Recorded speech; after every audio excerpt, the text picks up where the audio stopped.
सर्वांचं आजच्या राष्ट्रवादी काँग्रेस पार्टीच्या नियमित गुरुवारच्या पत्रकार परिषदेला स्वागत आहे। महायुती आणि महाविकास आघाडी याच्यामध्ये नजीकच्या काळामध्ये लोकसभेच्या निवडणुका वेगवेगळ्या टप्प्यामध्ये 5 टप्प्यामध्ये पार पडणार आहेत। अजूनही महायुती असेल किंवा महाविकास आघाडी असेल त्यांच्यामध्ये अंतर्गत जागा वाटपाच्या संदर्भातले अंतिम टप्प्यावर निर्णय आले नाहीये असं आतापर्यंतची परिस्थिती आहे। या सगळ्या पार्श्वभूमीवर महायुती असेल आमच्या पक्षाच्या सोबत अजून येणारे काही नवीन घटक असतील यांच्यामध्ये अत्यंत चांगला समन्वय असण्याची आवश्यकता आहे। परंतु दुर्दैवानं माननीय मुख्यमंत्री महोदयांच्या मार्गदर्शनामध्ये काम करणारे पुरंदर तालुक्याचे माजी आमदार माजी मंत्री विजय शिवतरे हे सातत्यानं आमच्या पक्षाच्या नेतृत्वावर टीका करत आहेत। याच्या संदर्भात आमचे सहकारी आनंद परांजपे यांनी यापूर्वी अत्यंत खरमरीत अशा पद्धतीचा इशारा देखील दिला, परंतु तरीही त्यांना नंतर मुख्यमंत्र्यांनी बोलवून घेतलं, चर्चा झाली। एक लक्षात घेतलं पाहिजे, भारतीय जनता पार्टी आणि राष्ट्रवादी काँग्रेस पार्टी यांनी देखील एकमेकाच्या विरोधामध्ये निवडणुका लढवलेल्या आहेत। यामध्ये भारतीय जनता पार्टी, शिवसेना आणि राष्ट्रवादी काँग्रेस पार्टी ही आता महायुती झालेली आहे। एकदा महायुती म्हणून एकत्र आल्यानंतर आपल्याला तिघांचा एकत्रितरित्या जिथं कुठं उमेदवार असेल त्या ठिकाणी त्याला निवडून आणण्याच्या करता आपल्या सगळ्याचं लक्ष केंद्रित असलं पाहिजे। कारण महायुतीच्या तिन्ही घटकांना असं वाटतं की देशामध्ये नरेंद्र मोदी साहेब त्या ठिकाणी पंतप्रधान व्हावे आणि नरेंद्र मोदी साहेब जर पुन्हा पंतप्रधान व्हायचे असतील तर एक एक खासदार महत्वाचा आहे। मग आता जर असे विजय शिवतरेंसारखे शिवसेनेचे मुख्यमंत्र्यांचे अत्यंत निकटचे सहकारी अजितदादांच्यावर जर खालच्या भाषेत जाऊन टीका करायला लागले तर याचा सगळ्या महायुतीच्या कार्यकर्त्यांच्या मानसिकतेवर त्याचा परिणाम होणार आहे। उद्याच्याला किती जरी सांगितलं तरी कार्यकर्त्यांमध्ये ह्या पद्धतीचा राग तयार होणार आहे। मग उद्या जिथं जिथं एकनाथ शिंदे साहेबांच्या माध्यमातून शिवसेनेचे जे खासदारकीचे उमेदवार उभे राहणार आहेत तिथं राष्ट्रवादीच्या काँग्रेस पार्टीनं कामच करायचं नाही असं ठरवलं तर अडचण निर्माण होऊ शकते। त्यामुळे या विषयामध्ये तातडीनं माननीय मुख्यमंत्र्यांनी लक्ष घातलं पाहिजे। आमचे वरिष्ठ नेते त्यांच्याशी बोलत आहेत, विजय शिवतरेंच्यावर बैठक झाली पण ते थांबायलाच तयार नाहीत। वास्तविक आता मध्यंतरी त्यांनी अत्यंत खालच्या भाषेत सांगितले की माझी अजित पवारांमुळे माझी किडनी फेल झाली, अजित पवारांमुळे माझं हार्ट फेल झालं, अजित पवारांच्यामुळे मला डायलिसिस करायला लागतं। काय म्हणजे कुठल्या स्तराला जाऊन बोलावं? राजकारणामध्ये लोक वेगवेगळ्या कारणाने आजारी पडतात, आजार होतात। आता शिवतरेंच्या संदर्भामध्ये त्यांना 3 फॅमिली आहेत। आता 3 फॅमिलीचा प्रेशर झेपला नाही म्हणून त्या प्रेशर खाली त्यांना त्यांच्या किडन्या फेल झाल्या असतील, त्यांच्या हार्ट फेल झाला असेल, परंतु त्याचा खापर तुम्ही विनाकारण अजित पवारांवर का फोडता? सगळ्या महाराष्ट्रानं सगळं उघडपणे त्या क्लिप आलेल्या आहेत, बघितलेलं आहे कशा पद्धतीनं घरामध्ये तर मारामारीची परिस्थिती आली होती। तुम्हाला तुमचं घर नीट सांभाळता येत नाही, तुम्ही तुमच्या कुटुंबामधला प्रेशर जो आहे त्यातून निर्माण झालेल्या आजाराचं खापर अजितदादावर फोडता।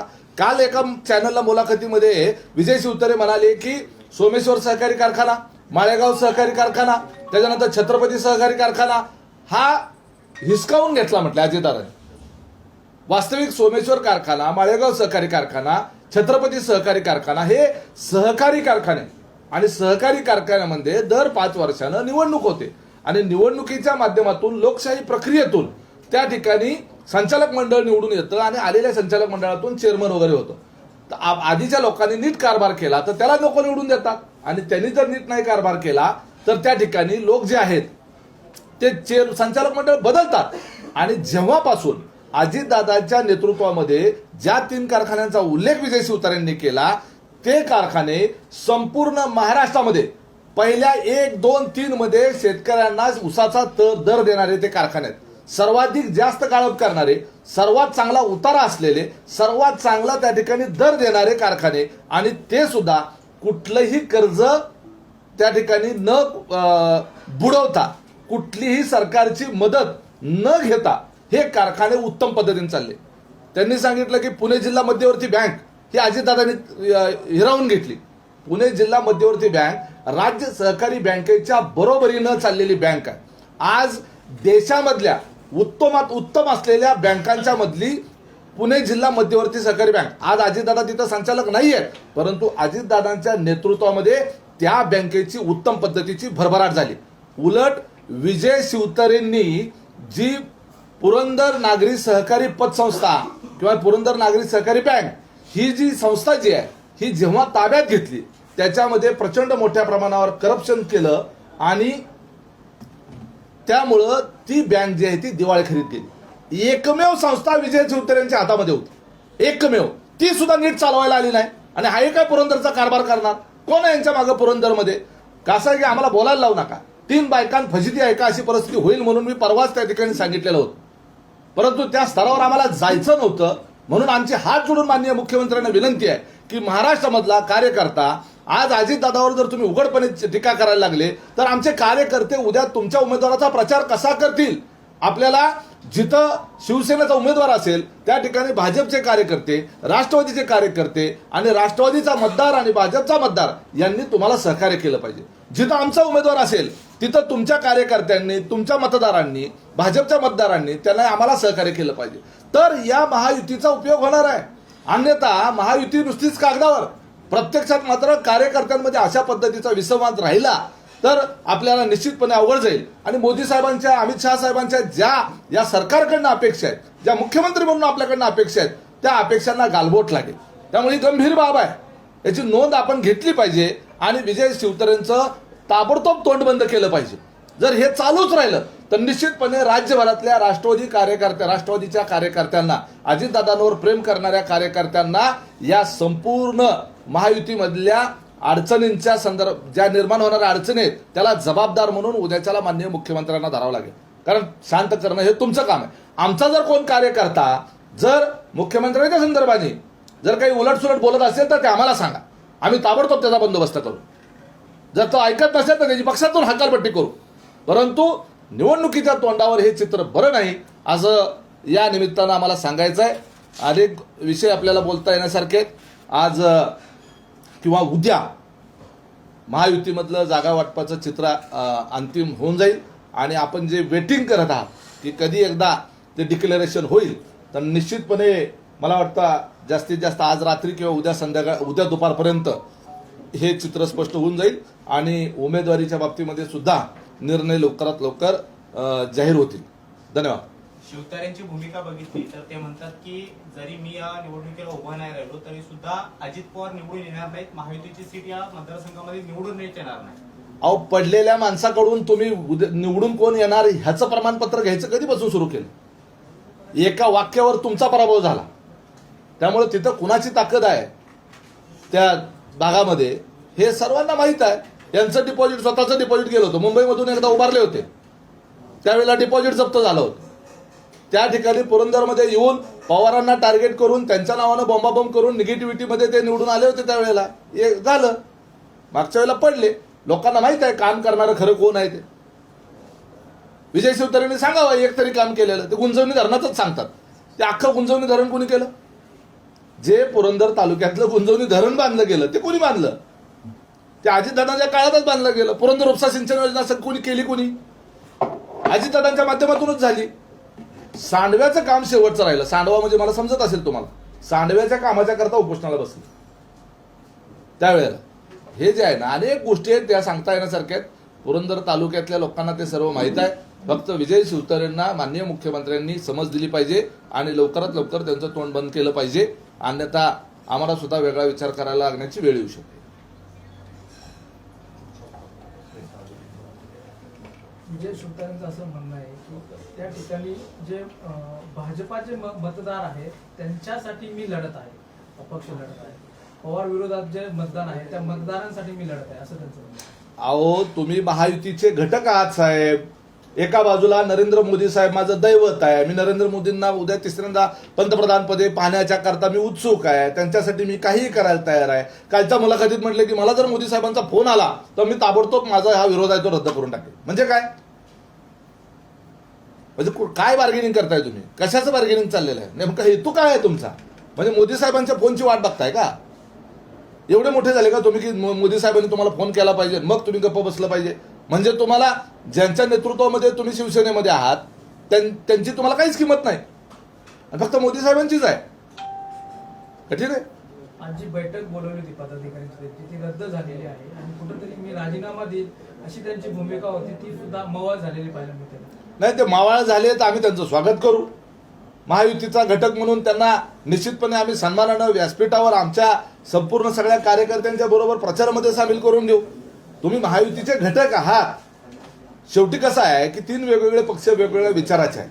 यापूर्वी कार्यकर्त्यांमध्ये आपसात काही मतमतांतर, काही त्या ठिकाणी गटबाजी, काही एकमेकाच्या विरोधात निवडणुका लढवलेल्या असणं, हे सगळ्या गोष्टी साहजिक आहेत. आम्ही पण आमच्या स्तरावर काही गोष्टी सहन करतो ना. परंतु एकमेकाच्या सहकार्याच्या करता म्हणून आपण आज 4था पक्ष आपल्या बरोबर घेतोय का, तर आणखी आपल्याला त्यातून सहकार्य व्हावं, आणखी आपल्याला त्यातून मदत व्हावी आणि काही झालं तरी महाराष्ट्रामध्ये 45 पेक्षा जास्त जागा निवडून याव्यात, हा आपला प्रयत्न आहे. आणि तुम्ही त्याच्यामध्ये तुम्ही एका बाजूला मोदी साहेबांसाठी म्हणता आणि मोदी साहेबांच्याच पायात पाय घालता, असा तो प्रकार आहे.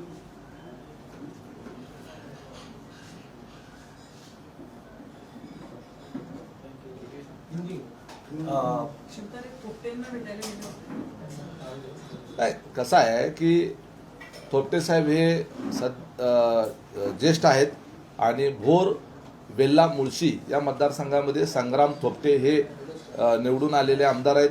मला वाटतं 3 वेळेला ते त्या ठिकाणी आमदार म्हणून निवडून आलेले आहेत आणि त्यांना ते भेटायला गेले याच्या संदर्भामध्ये मी काही भाष्य करणार नाही. पवारसाहेब पण त्यांना भेटायला गेले, त्यानंतर सुनेत्रा वहिनी पण त्यांना भेटायला गेल्या. ठीक आहे, तब्येतीची विचारपूस करण्याच्या करता भेटायला जाण्यामध्ये काही वावगं वाटण्याचं कारण नाही. तेच सांगतो ना मी, त्याच्यात वावगं असं काहीच नाही. अजून भेटतील, उद्या मी जाऊन भेटेल, अजून अजितदादा भेटायला जातील. त्यात असं काही खूप सिनियर लीडर आहे थोपटे साहेब. लोकसभेच्या पार्श्वभूमीवरती राष्ट्रवादीला गळती लागल्याचं बघायला मिळतंय की एकीकडे लंके असतील आणि सोनवणे असतील, हे दुसऱ्या राष्ट्रवादी काँग्रेस पार्टीच्या. ते पहा, आता बजरंग सोनवणे आणि निलेश लंके यांच्या व्यक्तिगत पातळीवरच्या स्थानिक अडचणीमधून त्यांनी तो निर्णय घेतलेला आहे. पक्षाच्या नेतृत्वावर म्हणजे अजितदादावर कुठं नाराजी वगैरे व्यक्त करून त्यांनी घेतलेला नाही. फक्त त्यांनी हुशारी एवढीच केली की या सत्ता काळामध्ये पूर्ण वेळ सोबत राहिले आणि मोठ्या प्रमाणावर निधी आणि विकास कामाच्या करता आवश्यक असलेली सगळी साधनसामुग्री घेतली आणि आता मात्र त्यांनी निर्णय घेतला. लोकांनाही दिसतंय ना, लोकांच्या पण लक्षात येईल.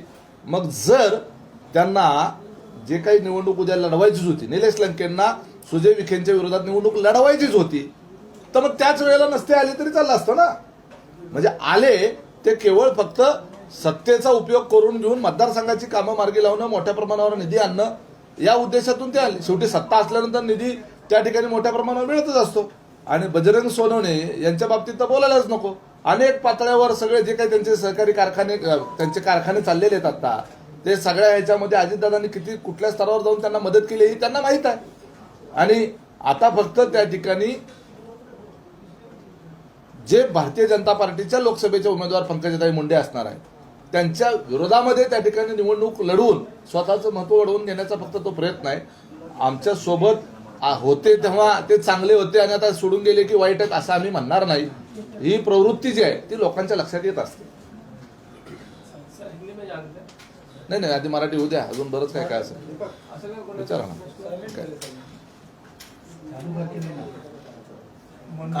अजून कुठला असेल तर राष्ट्रवादी पक्षाची काय भूमिका आहे? आम्ही स्वागत केलं ना. हे पहा, महाराष्ट्र नवनिर्माण सेनेचे कार्यकर्ते आणि राज ठाकरेंसारखा नेता महायुतीमध्ये आल्यानंतर निश्चितपणे राज्य स्तरावर आम्हाला एक चांगला स्टार प्रचारक त्या ठिकाणी आमच्या महायुतीला मिळणार आहे. बरोबर आहे. आणि त्याचबरोबर मुंबई असेल, पुणे असेल, नाशिक असेल किंवा अजून राज्यभरामध्ये मनसेचे लाखो कार्यकर्ते त्या ठिकाणी आहेत. ठीक आहे, त्यांना आमदार किंवा खासदार निवडून एकट्याच्या याच्यावर आजपर्यंत निवडून आणता आले जरी नसले तरी सुद्धा जसं वंचित बहुजन विकास आघाडी जी आहे डॉक्टर प्रकाश आंबेडकर, बाळासाहेब आंबेडकरांची, ते कोण निवडून येत नाहीत, परंतु वोटिंग शेअर आहे, मताचा त्यांना मानणारा एक वर्ग आहे. तसं राज ठाकरेंना मानणारा एक वर्ग आहे, त्यांचं एक ग्लॅमर आहे आणि त्याचा उपयोग हा महाविकास आघाडीमध्ये आम्हाला निश्चितपणे होईल. सगळं सांगितलं, लाखो कार्यकर्ते आहेत म्हणून सांगितलं. त्या कार्यकर्त्यांचा आम्हाला उपयोग होईल. मुंबई, ठाणे, नाशिक, ह्या सगळ्या परिसरामध्ये त्यांची ताकद आहे. त्या ठिकाणी त्यांच्या मतांची शेअर त्यांचा आहे म्हणून सांगितलं. बरोबर, तो बोनस आहे. ते स्टार प्रचारक आम्हाला उपयोगाला येतील, हा बोनस आहे आमचा. त्याच्यामुळे अमराठी मतांवर परिणाम होणार नाही का? हा, अमराठी मतांवर आता तो जुना झालेला मुद्दा आहे. आता मराठी अमराठी असं काय लोकांच्या मनामध्ये ते आहे. नाही, गेले विसरून लोक. निलेश लंकेंचा धसका घेण्याचं काय कारण? निलेश लंकेंचा धसका घेतलाय असं तुम्हाला कोण सांगितलं? एवढं म्हणजे त्यांनी पक्षात त्या पवार साहेबांकडे गेल्यावर तुम्ही एकदम म्हणजे ते पहा, आमचा एखादा साधा कार्यकर्ता जरी गेला तरी आमच्या मनाला वेदना होणार, आमच्या मनाला दुःख होणार. ते तर लोकप्रिय असे आमचे आमदार आहेत. आज अजितदादांनी त्यांच्या मतदारसंघामध्ये हजारो कोटी रुपयाची कामं त्या ठिकाणी केलेली आहेत. त्यांना ताकद देण्याच्या करता पक्षाच्या वतीनं, पक्षाच्या नेतृत्वानं प्रतिष्ठापनाला लावून त्यांच्या पाठीशी खंबीरपणे उभं राहिलेले आहेत. निलेश लंकेंना पूर्वी ते शिवसेनेत होते, राष्ट्रवादी काँग्रेस पार्टीमध्ये अजितदादांनी आणलेला आहे. त्यावेळेला पवारसाहेबांना माहीत नव्हते निलेश लंके. पवारसाहेबांची ओळख जी झाली ती अजितदादांनी पार्टीत आणलं म्हणून झालेली आहे. त्यामुळे आपला एखादा जवळचा कार्यकर्ता अशा पद्धतीनं निवडणुकीची फक्त धोरणं समोर ठेवून जर भूमिका बदलत असेल तर त्याचं वाईट वाटणारच आहे. पाटील साहेब, निलेश लंके यांच्याबद्दल बोलताना तुम्ही म्हणालात की ते आमच्यासोबत होते तेव्हा त्यांनी फायदा करून घेतला. सत्तेत असल्यामुळे भरघोस निधी मिळतो आणि मतदारसंघात त्यांनी कोट्यवधी रुपयांची कामं करून घेतली. सातत्यानं एक आरोप होतोय की विरोधी पक्षातील आमदारांना किंवा लोकप्रतिनिधींना निधी मिळत नाही. हे मग खरं आहे का? एक पहा, विरोधी पक्षाच्या आमदारांना त्यांचा आमदार निधी मिळतच असतो आणि आतापर्यंत पूर्वी 50 लाख मिळायचा तो आज 5 कोटीपर्यंत आमदार निधी जो आहे तो अजितदादांनी अर्थमंत्री झाल्यावरच केला, हे सगळ्याला माहिती आहे. त्यामुळे तो निधी कुणी काढून घेऊ शकत नाही.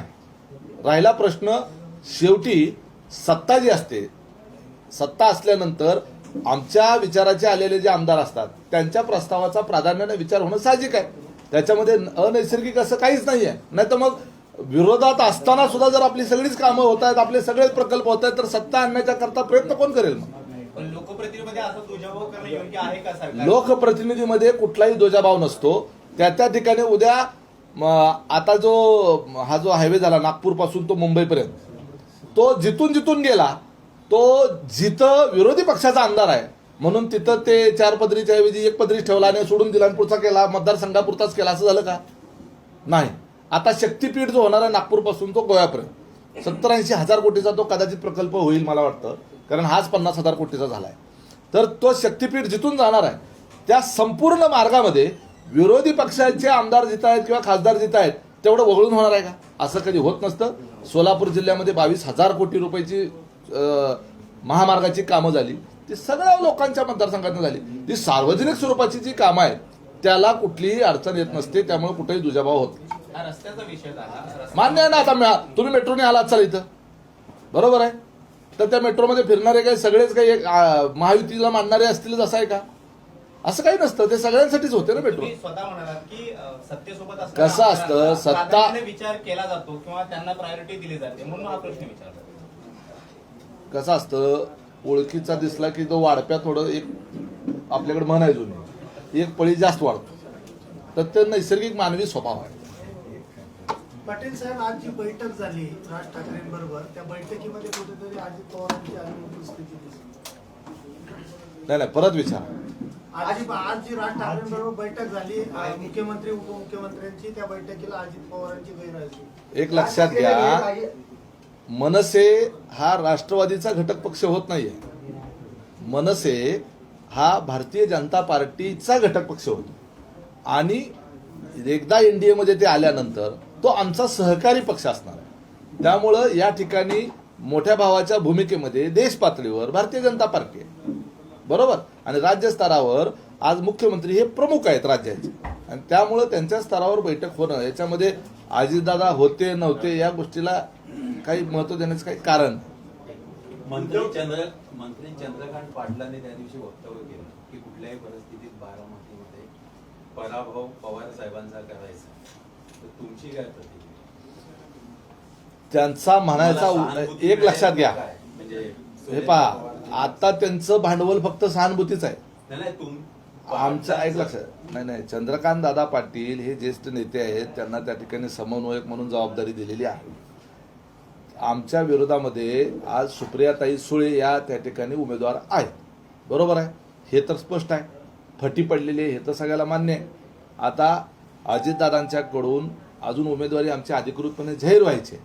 ती जाहीर झाल्यानंतर आमचा उमेदवार आणि समोर सुप्रियाताई सुळे, त्यांचे नेते त्या ठिकाणी सुप्रियाताईंच्या त्या कन्या जरी असल्या तरी नेते कोण आहेत? पवार साहेब आहेत. त्यामुळं आमची लढत जी आहे ती पवार साहेबांच्या विरोधातच आहे. त्यात काही लपून राहण्यासारखं काय आहे? त्यामुळे त्यांचा सुप्रियाताईचा पराभव म्हणजे पवार साहेबांचा पराभव. नाही पण असं बोलल्यामुळं फटका बसणार नाही का? उलट सहानुभूती पवार साहेबांच्या बाजून जाऊ शकते. हे पहा, ते त्या ठिकाणी शेवटी लोक आहेत ना, आजचा मतदार जो आहे तो अत्यंत हुशार आणि चाणाक्ष आहे. त्यामुळं त्यांना त्यांच्या कामाचा कोण माणूस आहे हे त्यांना माहीत आहे. कुणी आपली कामं केली. दर आठवड्याच्या अजितदादांच्या जनता दरबारमध्ये 3-3, 4-4 हजार लोक रांगा लावून कागद घेऊन तिथं असतात. बरोबर आहे. अशा पद्धतीनं लाखो लोकांची कामं हे अजितदादा हे व्यक्तिगत स्वरूपामध्ये करतात. कुठल्याही कार्यक्रमाला गेल्यानंतर कार्यकर्ते कागद देताना फक्त दादांना दिसतील तुम्हाला. हातामध्ये जो कागद दादाचा येतो त्या कागदाच्यावर असलेला प्रश्न सोडवण्याचं काम करतात. आज 30-35 वर्ष झालं अजितदादांनी हे कामं लोकांची, लाखो लोकांची व्यक्तिगत स्वरूपाची कामं केलीत आणि विकास कामाचा तर डोंगर उभा केलेला आहे. त्यामुळे लोकांना त्याचा फरक दिसतो.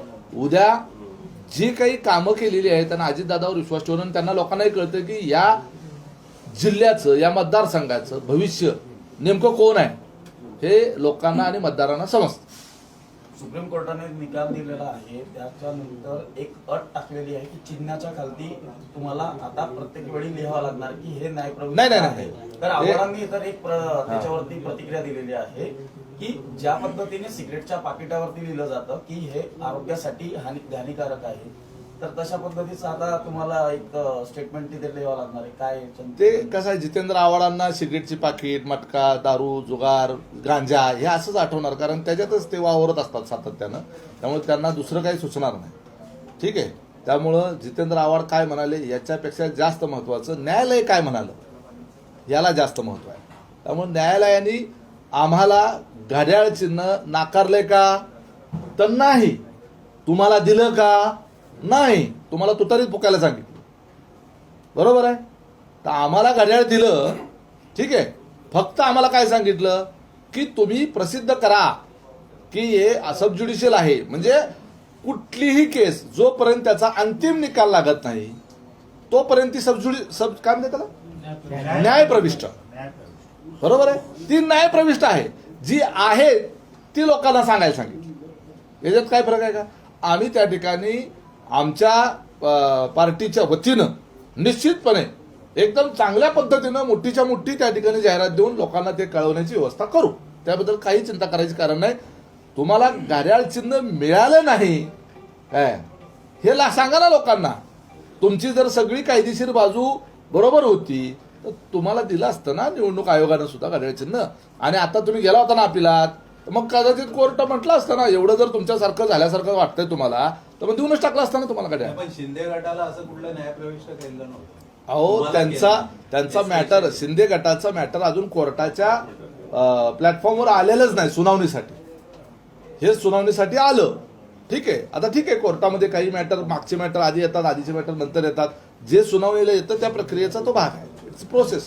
पण शेवटी निवडणूक आयोग आहे, जिकडे सत्ता तिकडेच निवडणूक आयोग, आणि निर्णय हा सर्वांना स्पष्टच होता. तर लोकांची अशी भावना आहे हा जो निर्णय झालाय तो सत्तेच्याच बाजूने दिलेला आहे, तो तुमच्या बाजूने. कसा आहे की जे निर्णय सत्ताधाऱ्यांच्या विरोधात लागतात त्यावेळेला ती यंत्रणा निष्पक्ष असते आणि ज्या वेळेला ते जे निर्णय सत्ताधाऱ्यांच्या बाजूने लागतात त्यावेळेला त्या संबंधित यंत्रणेवर पक्षपातीपणाचा आरोप आपण करतो.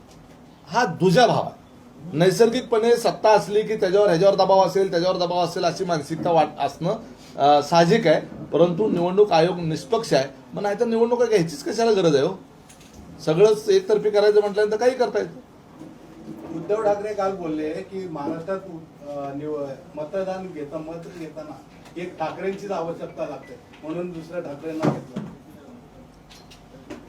उद्धव ठाकरे त्यांच्या कौटुंबिक विषयाच्या संदर्भानं ते बोललेले असावेत.